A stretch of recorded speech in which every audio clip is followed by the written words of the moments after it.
आजच्या या मंगलमय प्रसंगी जमलेले अतिशय मित्र परिवार, पाहुणे मंडळी, महाराष्ट्रातील नामांकित गायक गुणीजन मंडळी,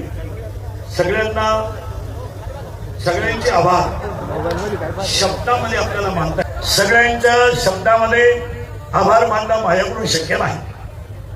परंतु आजच्या विवाह सोहळ्याबद्दल साखरपुड्याची चर्चा कशी महिनाभर चालली तशी ही चर्चा एक वर्षभर आरामशीर झाली. आणि बऱ्याच लोकांच्या जी शंका आहे की इंद्रिकर महाराजांनी मुलीचं लग्न का एवढं मोठं काय केलं, तर लोकांचा पहिला एक शंका आहे की इंद्रिकर महाराज लोकांना सांगतात की लग्न सारे करा आणि स्वतः मोठा केला. त्याचं उत्तर असं आहे, ज्याची परिस्थिती आहे, ज्याला संतांनी दिलंय आणि ज्याच्यावर ज्ञानोबरायांची कृपा आहे त्याने जरूर करावं. मग बऱ्याच लोकांची उद्या एक शंका राहील की या माणसाने एवढा कार्यक्रम मुलीचा का केला. बरं, तुम्हाला बसणाऱ्यांना माहित नसेल, आमची मुलगी आणि मुलगा आज मोठा झाला हे तुम्हाला आज दिसतं. आज माझी मुलगी मोठी झाली हे दिसते. पण आम्ही दोघं कीर्तनकार असताना माझ्या मुलीला आणि माझ्या मुलाला कधीही वडिलांचं सुख कधी मिळालं नाही. 3 महिन्याची माझी मुलगी असताना दुसऱ्याच्या घरामध्ये ठेवून आम्ही कीर्तन केली. माझ्या मुलांनी 10वी पर्यंत आतापर्यंत त्यांची वडिलांचा संपर्क कधी आला नाही.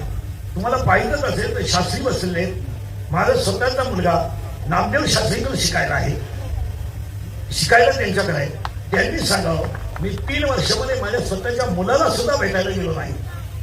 शास्त्री सांगतील, आम्ही रात्रंदिवस 32 वर्ष रक्ताचं पाणी करून 6-6 तास बोलून 800 किलोमीटर प्रवास करून आम्ही कुटुंब चालवलं. आणि आम्ही नुसतं कुटुंबच नाही चालवलं, तर समाजाच्या देणेदारीतून आम्ही कोणत्या क्षेत्रात कमी पडलो नाही.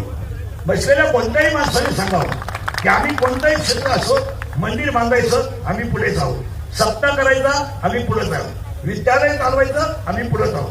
अनेक लोकांनी विद्यालय चालवले असतील, पण आतापर्यंत 1 रुपया न घेता 13 शिक्षकांना नोकरी देणारा एखादी संस्था मला महाराष्ट्रात दाखवा, ती माझ्याकडे आहे.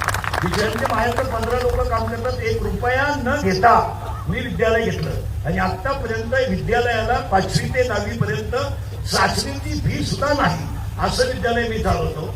परंतु मला ट्रोल करताना ही गोष्ट काय केली जाते त्याचं उत्तर प्रत्येकाने जीवनामध्ये सापडलं पाहिजे.